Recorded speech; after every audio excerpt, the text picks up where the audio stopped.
Ko'pchilik ko'rgan o'sha Chorvoqdagi manzarali joyda ovqatlanish necha pulga tushadi? Bu joyga Toshkentdan 1,5 soat, Farg'onadan esa 6 soatda yetib borish mumkin. Shogirdlarim bilan birgalikda ertalab 8 da Farg'onadan Chorvoqqa qarab yo'lga otlandik. Albatta yo'l-yo'lakay Perival patirlaridan yeb ketdik. Ha, aytgandek, u joyni 3 kun oldin telefon orqali bron qilgandik. Bu yerni atmosferasiga to'g'risi vobshe gap yo'q. O'zimizning milliy va zamonaviy uslubda maslahatim bu yerga dam olish kunlari kelmang. Sababi odam juda ham ko'p bo'ladi. Menyu narxlari o'rtacha. Oshxonasi milliy taomlar. Shashliklarini ta'mi farg'onachalik bo'lmasa ham, lekin mazali edi. Bu yerda shuningdek parashyutda uchish va suv omborida katamaranda suzsangiz ham bo'ladi. Biz kelish vaqtimizni quyosh botishiga to'g'rilab keldik va kafedagi kechki atmosferani ham mazza qilib tomosha qildik. Shotimizga kelsak, chekimizni rasmga olish esimdan chiqib 4 kishiga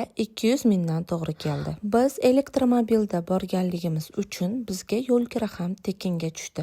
Общий hisobda esa 250 mingdan rasxod qildik. Joyni bron qilish uchun telefon nomerida opisaniyada qoldiraman. Bu videoni hech ham to'plana olmayotgan dugonalar gruppasiga yuborib qo'ying.